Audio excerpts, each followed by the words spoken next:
காலை கண்ட கனவு நீ, காற்றில் மிதக்கும் மேகம் நீ, காதோர ரகசியம் நீ, விண்ணிலே.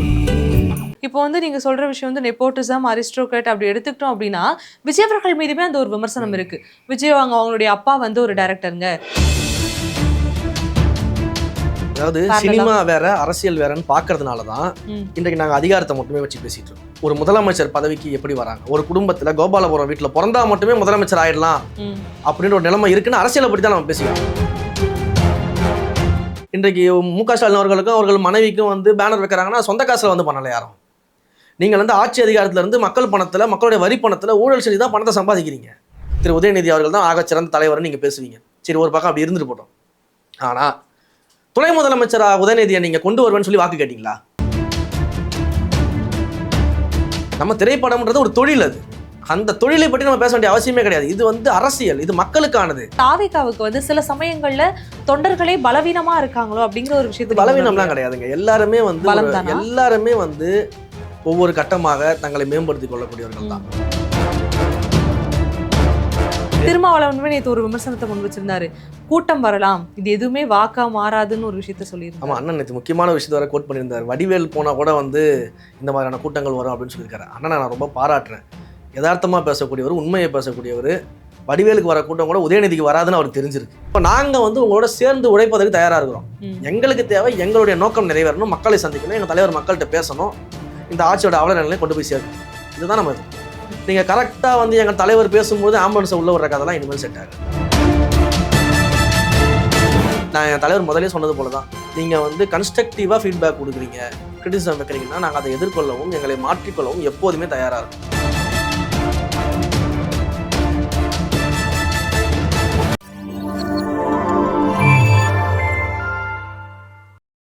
இப்போ வந்து நீங்க சொல்ற விஷயம் வந்து நெப்போட்டிசம், அரிஸ்டோக்ராட் அப்படி எடுத்துக்கிட்டோம் அப்படின்னா விஜய் அவர்கள் மீதுமே அந்த ஒரு விமர்சனம் இருக்கு. விஜய் அவங்களுடைய அப்பா வந்து ஒரு டைரக்டருங்க, இவர் ஒரு நடிகரா வந்தாரு, இப்போ இவருடைய மகன் சஞ்சயுமே கூட ஒரு டைரக்டரா ஆக்கிட்டு இருக்காருன்ற மாதிரியான விமர்சனங்கள் தொடர்ந்து எழுது இல்லையா? அதாவது சினிமா வேற அரசியல் வேறன்னு பாக்குறதுனால தான் இன்றைக்கு நாங்கள் அதிகாரத்தை மட்டுமே வச்சு பேசிட்டு இருக்கோம். ஒரு முதலமைச்சர் பதவிக்கு எப்படி வராங்க, ஒரு குடும்பத்துல கோபாலபுரம் வீட்டுல பிறந்தா மட்டுமே முதலமைச்சர் ஆயிடலாம் அப்படின்ற ஒரு நிலைமை இருக்குன்னு அரசியலை பற்றி தான் நம்ம பேசிக்கிட்டு இருக்கோம். சினிமாவை பத்தி நீங்க பேசணும் அப்படின்னா இன்றைக்கு வந்து உதயநிதி ஸ்டாலின் வந்து ஒரு ப்ரொடக்ஷன் கம்பெனி வச்சிருக்காரு. இன்றைக்கு அவருடைய மகன் வந்து அந்த ப்ரொடக்ஷன் கம்பெனி வராரு, அவரும் ப்ரொடியூசர் ஆகிறாரு, நம்ம பேச முடியும். நாங்க அதை பேசலையே. நாங்க என்ன சொல்லிட்டு இருக்கோம், நீங்க அரசியலுக்குள்ள ஒரு இளந்தென்றல் இன்பநிதிக்கு வந்து ஒரு மன்றத்தை கொண்டு வரீங்க அப்படின்னு தான் நம்ம கேட்கறோம். உங்களுடைய குடும்பத்துடைய தொழிலுக்கு பயன்படுத்திட்டு சினிமால முன்னிலைப்படுத்துறது தப்பு இல்லைன்னா இதுவும் தப்பு இல்லைன்னு எடுத்துக்கலாம். சினிமான்றது தொழில் மேடம், புரியுங்களா? அதை வந்து ஒருத்தர் இன்வெஸ்ட்மெண்ட் பண்றாரு, படம் எடுக்கிறாங்க, அதுல ப்ராஃபிட்டோ லாஸோ அது ஒரு தொழில். அரசியல் தொழில் கிடையாது. அதை நம்ம முதல்ல புரிஞ்சுக்கணும். நீங்க வந்து பண்ற திட்டங்கள் எல்லாமே உங்களுடைய காசு கிடையாது. மு.க. ஸ்டாலின் வந்து சொந்த காசுல பண்ணல, உதயநிதி அவர்கள் சொந்த காசுல பண்ணல. இன்றைக்கு மு.க. ஸ்டாலின் அவர்களுக்கும் அவர்கள் மனைவிக்கும் வந்து பேனர் வைக்கிறாங்கன்னா சொந்த காசுல வந்து பண்ணல யாரும். நீங்கள் வந்து ஆட்சி அதிகாரத்துல இருந்து மக்கள் பணத்துல, மக்களுடைய வரி பணத்துல ஊழல் செஞ்சு தான் பணத்தை சம்பாதிக்கிறீங்க. அப்ப இன்றைக்கு வெளிநாட்டுக்கு போறேன்றீங்க, முதலீடுகளை ஈர்க்கிறேன்றீங்க, ஆனா வெள்ளை அறிக்கை கேட்டா வரமாட்டேங்குது. எத்தனை கம்பெனிகள் வந்திருக்குது தமிழ்நாட்டில், எத்தனை பேருக்கு வேலையை கொடுத்துருக்கீங்கன்னு சொன்னா வரமாட்டேது. அப்ப நீங்க மக்கள் காசுல வெளியூருக்கு போறீங்க, மக்களுடைய வரி பணத்துல தான் எல்லாத்தையும் பண்ணிட்டு இருக்கீங்க. அப்ப மக்கள் வரி பணத்தை நீங்க வந்து பயன்படுத்தும் போது அங்க எங்கேருந்து உங்களுக்கு குடும்ப ஆட்சி ஏன் வருது? எதுக்கு நீங்க அதை பண்றீங்க? ஏன் ஒரே ஒரு குடும்பத்துல தான் முதலமைச்சர் வரணுமா? மக்கள் வந்து திரு உதயநிதி அவர்களுக்கு சட்டமன்ற உறுப்பினராக தேர்ந்தெடுத்தாங்க, மக்கள் தான் தேர்ந்தெடுத்தாங்கன்னு நீங்கள் பேசுகிறீங்க. இதில் எங்கே வந்து குடும்ப அரசியல் வருது, வாரிசு அரசியல் வருதுன்னு கேட்குறீங்க. சரி, மக்கள் தான் வந்து உங்களை எம்எல்ஏவாக தேர்ந்தெடுத்தாங்க, உங்களுக்கு வலிமை வாய்ந்த ஒரு கட்சி இருக்குது, உங்கள் தந்தை வந்து ஒரு வலிமை வாய்ந்த அரசியல் தலைவராக இருந்தார், அதன் அடிப்படையில் உங்களை மக்கள் தேர்ந்தெடுத்துட்டாங்க, அதையும் நீங்கள் ஏற்றுக்க மாட்டீங்க. கேட்டால் உங்களுடைய திரு உதயநிதி அவர்கள் தான் ஆகச்சிறந்த தலைவர்னு நீங்கள் பேசுவீங்க. சரி, ஒரு பக்கம் அப்படி இருந்துட்டு போட்டோம். ஆனால் துணை முதலமைச்சராக உதயநிதியை நீங்கள் கொண்டு வருவேன்னு சொல்லி வாக்கு கேட்டீங்களா மக்கள்கிட்ட? கிடையாது. நீங்க வந்து முதல்ல சொல்லும்போது என்னுடைய குடும்பத்திலிருந்து வேற யாருமே இதுக்கப்புறம் அரசியலுக்கு வரமாட்டாங்க வாரிசுலன்னு மு.க. ஸ்டாலின் பேசியிருக்கிறாரு. திரு உதயநிதி அரசியலுக்கு வருவாரான்னு கேட்டா வரமாட்டாருன்னு சொன்னார். அவர் வந்து அரசு கட்சிக்குள்ள வந்தா கூட வந்து போட்டிடுவாரான்னு கேட்டா, இல்ல அமைச்சர் ஆவாரான்னு கேட்டா கிடையாது, அதெல்லாம் பண்ண மாட்டாருன்னு. நீங்க எம்எல்ஏ ஆனாரு, அமைச்சர் ஆனாரு, துணை முதலமைச்சர் ஆவாரான்னு கேட்டா அதற்கான காலம்லாம் இன்னும் கணியலன்னு நீங்க பார்த்தா உடனடியாக கணிஞ்சிருச்சு எப்படின்னு தெரியல, துணை முதலமைச்சர் ஆகிட்டீங்க. அப்ப எந்த மக்களை நீங்க ஏமாற்ற பாக்குறீங்க?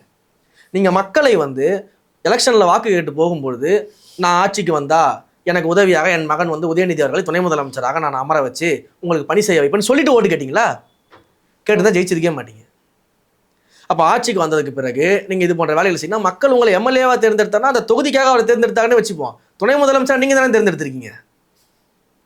ஏன் அந்த மக்களுக்கு வந்து உங்க கூட்டணி கட்சிகளில் வேற ஒரு தலைவர் துணை முதலமைச்சர் ஆகணும், இல்லை வேற ஒரு கூட்டணி கட்சி தலைவர் வந்து அமைச்சர் ஆகணும்னு யோசிக்க மாட்டாங்களா? அப்போ அந்த மக்களை கேட்டு தான் நீங்க செஞ்சீங்களா? அப்போ இதுதானே நம்ம வாரிசு அரசியல்னு சொல்றோம். திரைப்படங்களை பத்தி பேசுனீங்கன்னா நம்ம 1000 பேசலாம். நம்ம திரைப்படம்ன்றது ஒரு தொழில். அது அந்த தொழிலை பற்றி நம்ம பேச வேண்டிய அவசியமே கிடையாது. இது வந்து அரசியல், இது மக்களுக்கானது, மக்களை வைத்து மக்களுக்காக செய்யக்கூடிய வேலை. இது சர்வீஸ் பண்ணக்கூடிய இடம். இங்க எங்க இந்த குடும்ப அரசியல் வருதுன்னு தான் நம்ம கேட்டுட்டு இருக்கோம். நம்ம அதை தான் திரும்ப திரும்ப வலியுறுத்துறோம். அதை வந்து இவங்க திரும்ப வந்து எவ்வளவு அழகா சாதாரணமா நம்ம கேட்கிற கேள்விகளுக்கெல்லாம் பதில் இருக்காது. இப்போ நம்ம தலைவர் வந்து நேற்று சுற்றுப்பயணத்தில் அவ்வளவு கேள்விகள் கேட்கிறார். திமுகவை ஆட்சியில் எவ்வளவு அவலங்கள் இருக்குன்னு சொல்லி லிஸ்ட் அவுட் பண்றாரு. நீங்க கொடுத்த வாக்குறுதி நிறைவேற்றலன்னு சொல்றாரு. அதே போல திருச்சி மாவட்டத்தில் என்னென்ன பிரச்சனைகள் இருக்கு, அங்க இருக்கக்கூடிய 2 அமைச்சர்கள் என்ன பண்றாங்க, இதெல்லாம் செஞ்சீங்களான்னு கேட்கிறாரு. ஒரு அமைச்சர், திருச்சியில் இருக்கக்கூடிய ஒரு அமைச்சர் நீங்க காட்டுங்க, தலைவர் கேட்ட கேள்விகளுக்கு ஆதாரத்தோட இல்லை நாங்கள் அதை செஞ்சிருக்கோம்னு பதில் சொல்லியிருக்காங்களா? மு.க. ஸ்டாலின் அவர்கள் நேற்று வந்து கடிதம் போடுறாரு. புதிய கட்சிகள், எந்த கட்சிகள், எந்த கொம்பன் வந்தாலும் என்ன ஒன்றும் செய்ய முடியாது, எங்களை அசைச்சு பார்க்க முடியாது, நாங்கள் யாருன்னு தெரியுமா அப்படின்னு வசனம் பேசுறாரு. நாங்கள் வசனமே கேட்கல, அவ்வளோ கேள்வி கேட்டிருக்கோம். அதுக்கு பதில் இருக்கா? உங்ககிட்ட வெள்ளை அறிக்கை இருக்கா? உங்ககிட்ட அதுக்கு ஆதாரம் இருக்கா? நீங்க பிரச்சாரத்தின் போது அனைத்து குடும்ப தலைவிகளுக்கும் 1000 ரூபான்னு நான் சொல்லவே இல்லை. நான் பிரச்சாரத்தின் போது தகுதி வாய்ந்த குடும்ப தலைவின்னு தான் சொன்னேன். திரு விஜய் அவர்களின் குற்றச்சாட்டு பொய்யான குற்றச்சாட்டுன்னு மு.க. ஸ்டாலினால சொல்ல முடியுமா? முடியாது. அந்த பதிலை சொல்லுங்கன்ற நாங்க கேட்கிற கேள்விகளுக்கு அந்த பதிலை சொல்லுங்க. அப்போ நாங்க என்ன வந்து கருத்தியல் ரீதியாக மக்கள் பிரச்சனையை கேட்கிறோமோ அதுக்கு அவங்க கிட்ட பதில் கிடையாது. அதே தான் இந்த வாரிசு அரசியலுக்கும். இப்போ தொடர்ந்து நான் இந்த விஷயத்த மென்ஷன் பண்ணல, இதுக்கு முன்னாடி நடந்த எல்லா மாநாடு விஷயம் அது சம்மந்தப்பட்டு திமுகவை நோக்கி ஒரு தாவேக்காவை நோக்கி ஒரு கேள்வி கேட்குறோம் அப்படிங்கிற பட்சத்தில் திமுகவுலேயும் இந்த பிரச்சனை இருக்குது, விசிகாவிலையும் இந்த பிரச்சனை இருக்குது, பாஜக பாமக எல்லாத்துலேயும் ஒரு பிரச்சனை இருக்குன்றீங்க. ஆனால் யார் ஒரு மாநாட்டை கூட்டினாலும் ஒரு ரோட் ஷோ வந்தாலுமே நடக்காத பல விஷயங்கள் தாவேக்கா மாநாட்டில் நடக்குதோ அப்படிங்கிற ஒரு விஷயம் இருக்குது. ஏன் அப்படின்னா நேற்று வந்து இந்த சுற்றுப்பயணம் மேற்கொண்டதுக்கப்புறம் பொது சொத்துக்கள் அனைத்துமே சேதாரமாக்கப்பட்டிருக்கு, கரண்ட் ஒயர் அறப்பட்டிருக்கு அப்படிங்கிற மாதிரியான பல குற்றச்சாட்டுகள் எழுது. ஏன் இந்த மாதிரியான விஷயங்கள் தொடர்ந்து நிகழுது? ஏன்னா தாவேக்கா தான் இதை பண்றாங்கன்றத சொல்ற ரசிகர்களுமே இதுக்கு ஒத்துழைப்பு கொடுக்கணும் தான், நான் 100% நான் ஒத்துக்கிறேன். ஆனாலும் தொடர்ந்து இந்த மாதிரியான விஷயங்கள் நடக்குது. தாவேக்கா தொண்டர்கள் ஏன் இப்படி பண்றாங்க? இல்ல உங்களுடைய தரப்புல இருந்து சரியான முறையான விஷயங்கள் வந்து அவங்க கொடுக்கலையா, அறிவிப்புகள்? நான் தான் சொல்றேன், நம்முடைய தரப்புல இருந்து மிக தெளிவா எல்லா இன்ஸ்ட்ரக்ஷனும் தலைவர் கொடுத்திருக்காரு, கடிதங்கள் கொடுத்திருக்காரு, தலைமையில இருந்து அறிவிச்சிருக்காங்க. அது எல்லாமே இன்றைக்கும் சோசியல் மீடியால இருக்கு, அஃபிஷியல் ஹேண்டில் இருக்குது. நம்ம இன்ஸ்ட்ரக்ஷனா நம்ம கொடுக்குறோம். ஆனா இது போன்ற செய்திகளை வந்து நான் தான் சொல்றேன்ல, நீங்க வந்து எல்லா மாநாட்டிலுமே இந்த பிரச்சனை நடக்கும், எல்லா கூட்டங்களையும் இந்த பிரச்சனை நடக்கும். லாக்அப் டெத் கேஸ் அந்த நடந்தப்ப கூட அஜித்குமாரோட கொலை வழக்கு நம்ம சொல்றோம், நம்ம எங்கேயுமே நம்ம என்கரேஜ் பண்ணல. மிக தெளிவா எங்க தலைவருமே அதை சொல்லியிருக்காரு, எங்களுடைய கழகமே அதை சொல்லியிருக்கு. எல்லா இடங்கள்லயுமே வந்து நீங்க பாதுகாப்பா இருக்கணும், யாருக்கும் எந்த விதமான டிஸ்டர்பன்ஸ் இருக்கக்கூடாது, எல்லாமே பார்த்து தான் செய்யணுன்றது தான் நம்ம சொல்றோம். நம்ம அதை எந்த இடத்துல என்கரேஜ் பண்ணணும்னு நம்ம சொல்லலை. என்கரேஜ் பண்ணா நீங்க கேட்கறது ஒரு அர்த்தம் இருக்கு. நாங்க என்கரேஜ் பண்றது இல்லை, அதுக்கான அறிவுறுத்தலை கொடுத்துக்கிட்டே தான் இருக்கோம். ஆனா நம்ம என்ன விஷயத்தை கேட்கறோம்னா, இது வந்து ஒரு கட்சியில மட்டும் நடக்கக்கூடிய விஷயம் கிடையாது. அப்படி கட்டமைக்கப்படுது, திட்டமிட்டு என்ன பண்றாங்கன்னா இது தாவேக்கால மட்டும்தான் நடக்குது, அதை மட்டுமே பேசு பொருளாக்கி தாவேக்கால இருக்கவங்களுக்கு வந்து எதுவுமே தெரியாதுன்ற அந்த கட்டமைப்பை உருவாக்கிட்டு இருக்காங்க. இது எல்லா கட்சியும் நடக்குது அப்படிங்கிறதுக்காக தான் நான் உங்களுக்கு முன்னாடி பல்வேறு எக்ஸாம்பிள்ஸை சொன்னேன். நான் அரசியல் தலைவர்களே அப்படிதான் இருக்கிறாங்கன்ற எக்ஸாம்பிள் நான் சொன்னேன். ஸோ இது நம்ம வந்து எங்கேயுமே அதை என்கரேஜ் பண்ணல. அதை சரி செய்யணும், இன்னும் வந்து நம்ம வந்து இன்னும் வந்து எவ்வளவு பாதுகாப்பாக இன்னும் எவ்வளவு சிறப்பாக செய்ய முடியும், ஒவ்வொரு இடத்துலையும் நாங்கள் வந்து எங்களை வந்து மாற்றிக்கிட்டு தான் இருக்கிறோம். நான் என் தலைவர் முதலே சொன்னது போல தான், நீங்கள் வந்து கன்ஸ்ட்ரக்டிவாக ஃபீட்பேக் கொடுக்குறீங்க, கிரிட்டிசிசம் வைக்கிறீங்கன்னா நாங்கள் அதை எதிர்கொள்ளவும் எங்களை மாற்றிக்கொள்ளவும் எப்போதுமே தயாராக இருக்கும். ஓகே. ஆனால் அதை வந்து தொடர்ந்து நீங்கள் வந்து ஒரு தாவேக்காவிற்கு மட்டுமான ஒரு விமர்சனம், மற்ற கட்சிகள்லாம் வந்து தூய்மையானவர்களாக இருக்கிறாங்க, இது போல் எதுவுமே நடக்கிறதே இல்லை அப்படின்னு கட்டமைக்கிற இடத்துல தான் நம்ம எதிர்க்கிறோம். ஓகே. ஸோ நாங்கள் பொறுப்பு உணர்ந்து செயல்பட்டுக்கிட்டு இருக்கோம். இப்போ வந்து நீங்க சொன்ன மாதிரியே எல்லா விஷயத்துலையும் இந்த பிரச்சனைகள் இருக்குனாலுமே எந்த ஒரு நபர் எந்த ஒரு கட்சி தொண்டர்களும் போயிட்டு கேமரா முன்னாடி டான்ஸ் ஆடுறது, ரிப்போர்ட்டருக்கு வந்து உங்களுடைய கட்சி அந்த சால்வையை போத்துறது, இந்த மாதிரியான விஷயங்கள் எதுவும் நடக்கல. இருந்தாலும் நீங்க சொல்றீங்க நான் அக்செப்ட் பண்ணி. கடந்த காலங்களில் நீங்க வந்து அதிமுக திமுக எல்லாம் ஜெயிக்கிறப்போ, அவங்களுடைய கட்சியினுடைய கூட்டங்கள் நடக்கிறப்போ நீங்க நாங்களாம் நிறைய பார்த்துருக்கோம். இந்த டிவி சேனல்ஸ்லாம் நீங்கள்லாம் வந்து பெரிய பெரிய செயின்லாம் போட்டு டான்ஸ்லாம் ஆடுவாங்க, நீங்க பார்த்துருக்கலாம். இது நடந்திருக்கு பல கட்சிகள். இன்றைக்குமே அந்த வீடியோ இணையதளங்களில் போனீங்கன்னா இருக்கும்.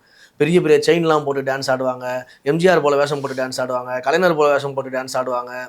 இந்த மாதிரி பல்வேறு விஷயங்கள் எல்லா கட்சியிலையும் நடக்கிறது. அதை தான் நான் சொல்கிறேன், இது எல்லா கட்சிகளையும் நடக்கும். ஆனால் நம்முடைய கட்சியை பற்றி மட்டுமே பேச வைக்கிறாங்க பார்த்தீங்களா, அதுதான் நம்ம திட்டமிடப்பட்டு செய்யப்படுற பரப்புரைன்னு நம்ம சொல்றோம். இந்த விஷயங்கள்லாம் உணர்த்துறது என்னன்னா, ஒவ்வொரு அரசியல் கட்சிகளுக்கும் வந்து தொண்டர்கள் வந்து மிகப்பெரிய ஒரு பலம். தொண்டர்கள் இல்லாமல் எந்த ஒரு அரசியல் கட்சிகளும் ஓங்கி ஒலிக்க போறதில்ல. அப்படி பார்க்கும்பொழுது தாவேக்காவுக்கு வந்து சில சமயங்கள்ல தொண்டர்களே பலவீனமா இருக்காங்களோ அப்படிங்கிற ஒரு விஷயத்தை. பலவீனம்லாம் கிடையாதுங்க, எல்லாருமே வந்து ஒவ்வொரு கட்டமாக தங்களை மேம்படுத்திக் கொள்ளக்கூடியவர்கள் தான். புரியுதுங்களா? இப்போ நாங்கள்லாம் வந்தோம்னா நாங்களும் ரசிகர் மட்டத்தில் தான் இருந்தோம். நாங்களும் ரசிகர் மட்டத்தில் ஒரு படத்தை கொண்டாடிட்டு தான் இருந்தோம். அப்புறம் எங்களை மக்கள் இயக்கமாக மாற்றினார். மக்கள் இயக்கமாக மாற்றி நான் கிட்டத்தட்ட வந்து 2015-16 காலகட்டத்திலேருந்து மக்கள் இயக்கத்தில் இருக்கேன். ஒரு பொறுப்பில் இருக்கேன். அதுக்கு முன்னாடி ரசிகர் மட்டத்தில் இருந்தேன், பொறுப்பில் இருந்தேன். அப்போ அந்த பொறுப்பு அப்படின்னு சொல்லிட்டு வரும்போது நம்ம என்ன பண்ணுறோம், அந்த மக்கள் இயக்கம்னு வரும்போது அதோடைய நோக்கம் என்னன்னு கற்றுக்கிட்டோம். அது சேவை செய்வதற்கான நோக்கத்தை தான் அதை ஆரம்பிக்கணும். அப்போ நம்ம சமூக சேவைகள் செய்கிறோம். அப்புறம் வாங்குற சம்பளத்தில் நம்ம சேர்த்து வச்சு அந்த தலைவருடைய பிறந்த நாளுக்கோ இல்லை ஏதோ ஒரு முக்கிய நாளுக்கோ ஏதோ ஒரு நல்ல விஷயம் செய்வோம். இல்லை ஏதோ ஒரு தலைவர்கள் பிறந்த நாள், இல்லை வந்து ஒரு தமிழ் புத்தாண்டு வருது, ஒரு திருவள்ளுவர் தினம் வருது அப்படின்னா அன்றைக்கு நம்ம ஏதாவது ஒரு திருக்குறள் புத்தகம் வாங்கி கொடுப்போம் அப்படின்னு அதை சிந்திச்சு கொஞ்சம் கொஞ்சமாக அதை உள்வாங்கி தான் இன்றைக்கு ஒரு அரசியல் கட்சியில் வந்து அமர்ந்து நாங்கள் பேசிக்கிட்டு இருக்கோம். அப்போ அந்த கால நேரம்ன்றது எல்லா கட்சிகளுக்கும் எல்லா கட்சி தொண்டர்களுக்கும் பொருந்தும். நம்ம அதில் எந்த விதத்துலையுமே நம்ம அதை தப்பு சொல்லலை. ஆனால் இதை நீங்கள் திட்டமிட்டு எங்கள் மேலே திணிச்சிட்டீங்கன்னா அப்போ நீங்கள் பண்ணுறது நாங்கள் பேச வேண்டியது இருக்கும். அதுக்கு நாங்கள் பதில் சொல்லி தான் ஆகணும். அப்போ திட்டமிட்டு இது தாவேக்கால மட்டும் நடக்குது, தாவேக்கால இன்னும் ரசிகர்களாகவே இருக்கிறாங்க, இன்னும் தாவேக்கால யாருக்குமே அரசியல் தெரியல, இன்னும் தாவேக்கால இது போல செயல்படுறாங்கன்னா அப்போ அங்கே முதலமைச்சரே அப்படிதான் இருக்கான்னு நாங்கள் கேள்வி தான் கேட்போம். அந்த இடத்துல நம்ம கேள்வி கேட்கிறோம். இது எல்லா கட்சிகளுக்கும் காமன். எல்லாருமே கொஞ்சம் கொஞ்சமாக தான் எவால்வ் ஆவாங்க. எல்லாருமே கொஞ்சம் கொஞ்சமாக தான் வந்து அவங்களை மேம்படுத்திக் கொள்வாங்க. அதை வந்து இவர்கள் வந்து புரிஞ்சிக்கிட்டு நல்லா தெரியும், அது அவர் கட்சி நடக்குதுன்றது நல்லா தெரியும். ஆனால் வேண்டுமென்றே தாவேக்கா மேலே திருப்பும் போது நம்ம கேள்வி கேட்கிறோம். அவ்வளோதானே தவிர்த்து எல்லா கட்சிகளுமே இதை சரி செய்யக்கூடிய இடத்துல, அந்த படிப்பினையை கொடுக்கக்கூடிய இடத்துல தான் இருக்கிறாங்க. ஓகே, இந்த புரிதலுக்கு வந்து கொஞ்சம் கால அவகாசம் கண்டிப்பாக தேவை. ஆனால் இன்னும் 8 மாசம் தான் இருக்கு. அந்த புரிதல் கொஞ்சம் தேர்தலுக்கும் இதற்கும் வந்து வித்தியாசம் இருக்கு. ஒரு கட்சி அப்படின்றது வந்து ஒரு தேர்தலோட முடிவு இல்லாம வாக்களிக்க முடியாதுல்ல. நீங்க அப்படி சொல்றீங்கல்ல, இதே தான் எதிர்கட்சிக்காரங்களும் சொல்றாங்க. ஏன்னா அவங்க போய் எப்படி வாக்களிப்பாங்க, எப்படி அரசியலே தெரியலையே அப்படின்னா. சரி, இன்றைக்கு இந்த நேத்தி பார்த்துருப்பீங்க, ஒரு 1 லட்சம் பேர் கிட்ட 3 மாவட்டங்களையும் சேர்த்து வந்து தலைவரோட சந்திச்சிருப்பாங்க. அங்க வந்தவங்க எல்லாருமே முதல் தலைமுறை வாக்காளர்களா? எல்லாருமே 18 வயசு இப்பதான் நிரம்பி ஃபர்ஸ்ட் டைம் ஓட் பண்ண போறவங்க கிடையாது. அது ஒரு கணிசமான ஒரு பர்சன்டேஜ் இருப்பாங்க. ஆனா ஏற்கனவே எல்லா ஏஜ் கேட்டகரியுமே விஜய்க்காக எல்லா ஏஜ் கேட்டகரியிலும் இருக்காங்க. ஏற்கனவே அவங்க வந்து பல்வேறு கட்சிகளுக்கு வாக்களிப்பாங்க. அப்ப எங்களுடைய நேத்தி எங்கள் தலைவரை காண அந்த கூட்டத்தை பார்த்து அவர்களுக்கு இன்னும் அரசியல் தெரியல, இவங்க எப்படி வாக்காளர்களாக மாறுவாங்க, இவங்க எப்படி வாக்கு போடுவாங்க, இவங்களுக்கு எப்படி எலெக்ஷனை மீட் பண்ணுவாங்க அப்படின்னு நீங்கள் கேட்குறீங்கன்னா, அப்போ இதற்கு முன்பாக எங்கள் கட்சிக்கு முன்பாக அவர்கள் கண்டிப்பாக ஏதோ ஒரு கட்சிக்கு வாக்களிச்சிருப்பாங்க. அது திமுகவாக கூட இருக்கலாம், அதிமுகவாக இருக்கலாம், நாம் தமிழராக இருக்கலாம், பிசிகாவாக இருக்கலாம். அப்போ நீங்கள் குற்றச்சாட்டு வைக்கிறவர் மேபி உங்களுக்கு ஓட்டு போட்டவராக இருக்கலாம். அப்போ எந்த அரசியல் புரிதலாக உங்களுக்கு ஓட்டு போட்டாருன்னு நீங்கள் சொல்லுவீங்க? அப்போ அரசியல் புரிதல் இல்லாமல் உங்களுக்கு ஓட்டு போட்டாரா, இல்லை உங்களை பற்றி தெரியாமல் ஓட்டு போட்டாரா? அப்ப எப்படி நம்ம அதை பார்க்க? இப்போ அவங்க வந்து எல்லாருமே வாக்காளர்களா மாறுவாங்கன்ற ஒரு அசைக்க முடியாத நம்பிக்கை இருக்கு அவங்களுக்கு. நிச்சயமா இருக்கு. திருமாவளவன் நேற்று ஒரு விமர்சனத்தை முன் வச்சிருந்தாரு, கூட்டம் வரலாம், இது எதுவுமே வாக்கா மாறாதுன்னு ஒரு விஷயத்த சொல்லியிருந்தாரு. ஆமா, அண்ணன் நேற்று முக்கியமான விஷயத்த வர கோட் பண்ணியிருந்தாரு. வடிவேல் போனா கூட வந்து இந்த மாதிரியான கூட்டங்கள் வரும் அப்படின்னு சொல்லியிருக்காரு. அண்ணன் நான் ரொம்ப பாராட்டுறேன். யதார்த்தமா பேசக்கூடியவர், உண்மையை பேசக்கூடியவர். வடிவேலுக்கு வர கூட்டம் கூட உதயநிதிக்கு வராதுன்னு அவர் தெரிஞ்சிருக்கு. கரெக்டுங்களா?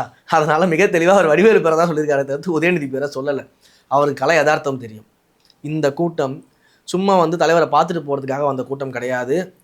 இந்த கூட்டத்தினால தலைவர் அவர்களுக்கு மிகப்பெரிய வாக்கு வங்கி இருக்குது, மிகப்பெரிய வந்து அதிகாரத்தில் அமரக்கூடிய வாய்ப்புகள் இருக்கிறது. 2026 தேர்தலில் மிகப்பெரிய ஒரு ஃபோர்ஸாக அவர் இருக்க போகிறாரு, முதன்மை சக்தியாக இருக்க போகிறான்றதை நான் திருமாவளவனுக்கு நன்றாக தெரியும்.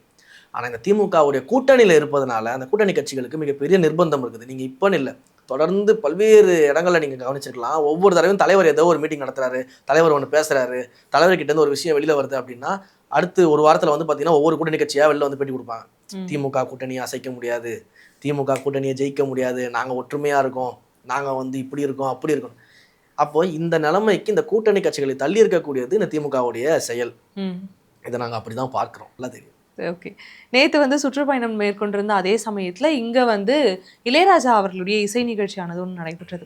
இப்போ என்னன்னா, விஜய் அவர்கள் மீது பல்வேறு கட்சி தலைவர்கள் வந்து விமர்சனம் வைக்கிறாங்க. அது ஓகே, சினிமாவில் இருக்கக்கூடிய நிறைய பேர் வந்து ஓகே வரட்டும் அப்படிங்கிற மாதிரி சொல்லிட்டு இருக்காரு. சினிமாவில் உச்ச நட்சத்திரமாக இருக்கக்கூடிய சூப்பர் ஸ்டார் அவர்கள் நேற்று மேடையில் என்ன சொல்லியிருந்தாங்கன்னா, புதுசாக வரவங்கெல்லாம் வந்து அசால்ட்டாக திமுகவை எதிர்க்கிறாங்க அப்படிங்கிற ஒரு விமர்சனத்தை வச்சிருந்தார். யார் வந்தாலும் எது வந்தாலும் இங்கே இது மாறாது, அவங்க வரணும்னு நினைக்கிறாங்கன்னா எந்த விஷயமும் அப்படி அவங்க நினைக்கிற விஷயம் நடக்காதுங்கிற ஒரு விமர்சனத்தை முன் வச்சிருந்தாரு. பாத்தீங்களா? முழுமையா என்ன பேசினாருன்னு தெரியல. ஆனா நான் ஒரே ஒரு செய்தி மட்டும் பார்த்தேன். என்னன்னா வந்து புதிய கட்சிகள் பழைய கட்சிகள் எல்லாத்துக்கும் சவால் விடக்கூடிய இடத்துல வந்து இன்றைக்கு மு க ஸ்டாலின் அவர்கள் இருக்கிறாரு அப்படின்றத பேசுறதை மட்டும் நான் பார்த்தேன். நீங்க சொன்ன விஷயங்களை அவர் பேசினாரான்றது எனக்கு தெரியல. பட் இந்த விஷயத்த நான் கவனிச்சேன். எல்லா கட்சியுமே அப்படிதான். எல்லா கட்சியுமே புதிதாக வர கட்சிகளுக்கும் பழைய கட்சிகளுக்கும் சவால் விடக்கூடிய இடத்துல தான் இருக்கிறோம். 50 வருஷ கட்சிக்கு தாவேகா சவால் விட்டுட்டு தான் இருக்கு. ஒன்றியத்தை ஆளக்கூடிய இந்தியாவை ஆளக்கூடிய பாஜகவிற்கு தாவேகா சவால் விட்டுட்டு தான் இருக்குது. நீங்கள் 75 வருஷம் ஆலமரம்னு சொல்கிறீங்கன்னா அந்த ஆலமரத்தை எதிர்த்து நாங்கள் சவால் விட்டுட்டு தான் இருக்கிறோம். 10 வருஷ கட்சியாக இருந்தாலும் 12 வருஷ கட்சியாக இருந்தாலும் எங்களை எதிர்க்கும் போது நாங்கள் சவால் விட தயாராக தான் இருக்கிறோம்.